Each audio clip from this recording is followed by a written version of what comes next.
All right. Hi, everyone, and welcome to yet another episode on Professional Perspective series of What Cause Inspires You. I'm your host, Alicia Gupta, and today I have with me Tina Dai. What Cause Inspires You is a podcast founded for students ages 13 to 21 to be able to share the service they're doing in their communities. We recently launched our Professional Perspective series in order for experts in their field, like Tina, to give insight to our youth about how to make a stronger impact and accelerate social justice movements. Tina is a principal at Silverton Partners, the longest running and most active early stage VC in Texas.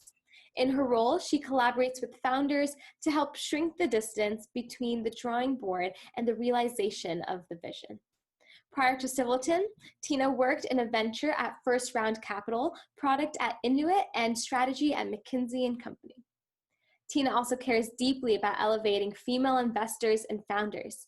She co-chairs the AllRaise Principal Cohort program to accelerate women's careers in venture capital, is a founding member of the Beam Angel Network, and angel invests with the council. She also serves on the board of Jusoor, a nonprofit investing in educational programs for Syrian youth. This podcast series will be available on Spotify, YouTube, and now Apple Music under Humanity Rising Voices. All right, Tina, super thrilled to have you on here. Ready to begin? Yeah, thank you for having me. Of course. Why don't you just start by giving us a brief overview about who you are, your background, and how you came to work at Silverton Partners? Sure. So I actually grew up here in Dallas and went to school at UT. After UT, I kind of went down the path of consulting, quickly realized that everything was converging to tech and wanted to be more at the center of tech. One thing I had thought about, or I had hypothesized about myself, is I would start a company one day. And I thought every company founder is a product manager. And so I really wanted to gain experience in product management. And so I moved out to the Bay Area following consulting and first worked in strategy at Intuit, and then had a mobility move into product where I helped launch QuickBooks Online Advanced. I think over time, product felt more and more myopic to me, and I'm not a very detail-oriented person. And so I preferred kind of getting back to a diverse focus across the board, across different industries, but also focused on tech-enabled things. And at the time, I had a good mentor who showed me what venture was and what the venture role looked like. And when I was leaving Intuit as a product manager, I wanted to try my hand at venture. I got really lucky and worked with a partner at First Round Capital. And I decided that investing was the type of work I wanted to continue to do. However, both myself, my family is in Dallas, and my partner, his family is in Houston. So we wanted to come back here to Austin and settle down and plant our roots. And venture capital is one of those spaces where the economics, especially in the early stage, is so long that it just made sense for us to move back from the Bay Area. Right. And now totally. here at Silverton Partners. Yep.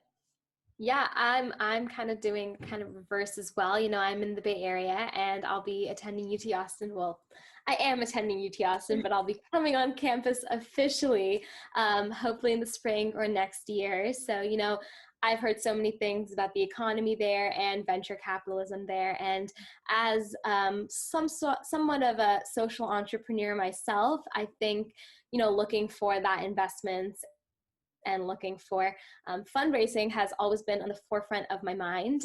But for all of our audience members that aren't too sure about, you know, what venture capitalism really is, could you explain how venture capital works, and could you give us a quick 101 on how on what venture is in general?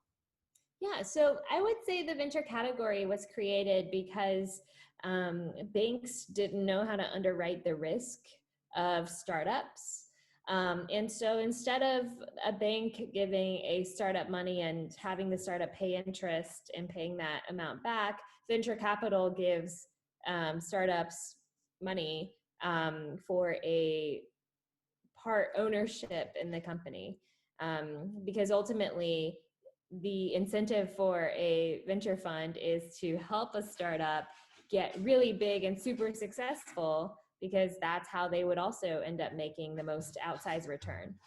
And so venture capital itself is also a business, and the business model is effectively people in the venture industry, they'll raise money from their limited partners or their LPs.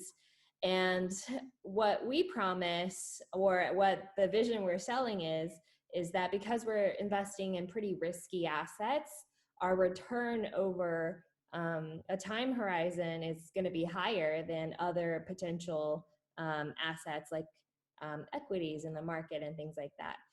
And so our goal as a venture capital fund is to consistently find and fund deals that have the highest probability of delivering these outsized returns to our LPs. And so what that usually looks like in a portfolio is, let's say one portfolio, we invest in 20 companies. Traditionally, the vast majority of those companies are going to be written down to zero, meaning they are likely to fail. And then like a small portion of those companies that end up being successful will return the total amount of the whole fund. And so that's why it's super important, or at least the concept of $1 billion exit is really glorified, because the vast majority of the portfolio itself is ultimately not worth anything. And it's those few companies that do exit for, say, 300, 500, $1 billion plus that actually drives all the return within one fund. Wow. Yeah, I think, going into college, I was super into the startup industry, joined a bunch of entrepreneurship clubs. I'm still in them. It's amazing to grow, but the flip side is also really interesting, gauging different startups and that strategy to see which will match the market economy. So who knows, venture capital might be my next pathway, but definitely a very interesting industry right now, and with the current ecosystem. So before you mentioned that you were an AllRaise Principal Cohort program to accelerate women's careers, but diversity in venture capital in particular has been lacking. Recently, actually, PitchBook featured an article that highlighted venture funding for female founders has hit its lowest quarterly total in 3 years. And female founders receive less than 3% of the total capital invested in the ecosystem, and females are still less than 15% of the decision makers at VC funds. So how do you think your work helps in these contexts of the statistics that we were seeing? Yeah, for sure. So I'll start from a fund perspective. So my direct role at Silverton Partners, we've been able to have conversations around diversity and inclusion and create tactics for us to cover everything from how do we see more diverse deals to how should we think about diversity internally. I would say on a broader scope of just myself investing, the way that I view diversity in venture is effectively venture capital is a very network-driven business, and especially at the early stage, a lot of how we get conviction is around how we think about the founder. And when there's no data around a startup in terms of their revenue growth and things like that, early stage investors rely on signals on the founder, and that signal is the weight of that signal, I would say, is the most optimal when it is coming from someone you respect within your close network. Mm-hmm. And so when you think about how investors invest, which is network driven, then you can start seeing, because there's less institutional investors who are diverse, there might be less institutional founders who get invested in. And Right. so a lot of my work with AllRaise and the angel investing groups I'm involved with, such as Beam Angel Network here in town or the Council in San Francisco, centers around how do we get more people educated around angel investing and start angel investing. Right. Because ultimately, what that will do is, one, it allows that individual to participate in the economics of private investing. And two, it'll set them up with a portfolio that showcases their judgment in their track record with investing. And so if one day they decided they wanted to go down the institutional front, they have that track record to showcase and carry with them. And so I myself, as an investor, I'm very mindful around diversity and inclusion, but also as someone who can participate in sort of these angel networks and communities, I take on a role of trying to educate more angel investors and handhold them through the process of starting to invest. Yeah, that makes total sense to me. I'd like to draw this analogy to like construction workers, for example. A lot of, the heads of construction workers, people hiring, are predominantly males. And so when they're hiring predominantly males, right?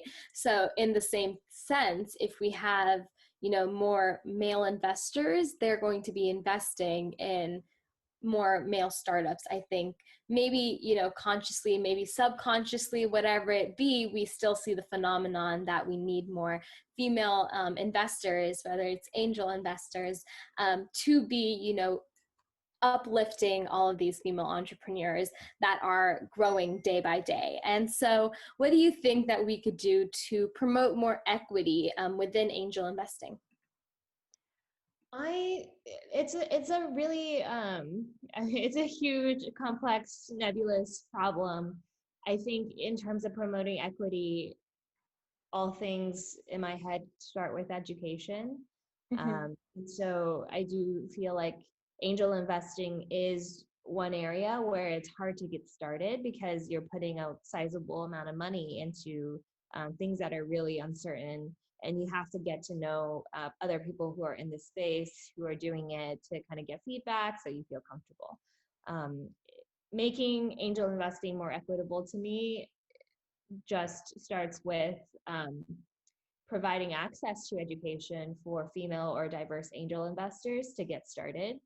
I mean, we could also get into all these other legal aspects of SEC rules and things like that. But from a practical perspective, there's pretty qualified, or at least potentially accredited angels who are diverse, who are not investing today. And I think the biggest barrier to that right now has to do with education and programs that could get them started. 100%. And, that's why we have podcasts like these. I think the main purpose is to get the word out there, educate and inspire, tell them that they can go into any field regardless of who you are, where you are. Those opportunities are out there, and hopefully we can create some sort of system that really brings together our community and provides them all of these avenues for growth and for the betterment of our world. So hopefully, to all of our listeners out there, that's one piece of advice I would give. Follow what you want to do and seek out people who will be there for you to help you in that pathway, and don't let anything stop you for that, whether it is angel investing, whether it is being a founder of your own startup. But Tina, what advice do you have for all of our aspiring, founders, angel investors, female entrepreneurs out there today? Like you said, there is one piece around the confidence to get started, and the second piece around getting started doesn't have to mean getting the perfect start.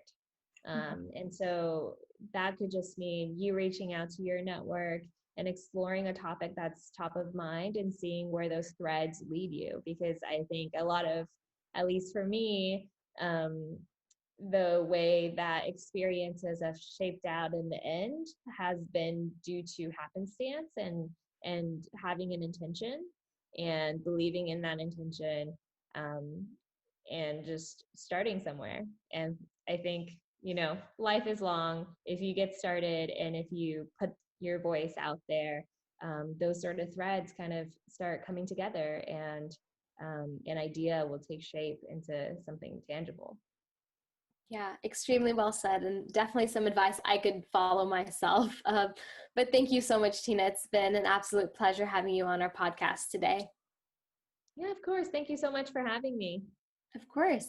For all of our listeners out there, you can find more about our podcast or scholarship opportunities and events on Humanity Rising at What Cause Inspires You or at humanity.rising on Instagram and Facebook. Unfortunately, that's all we have for today, but do be sure to look out for more episodes of Professional Perspectives on What Cause Inspires You. I'm your host, Alicia Gupta, and I hope you continue changing the world.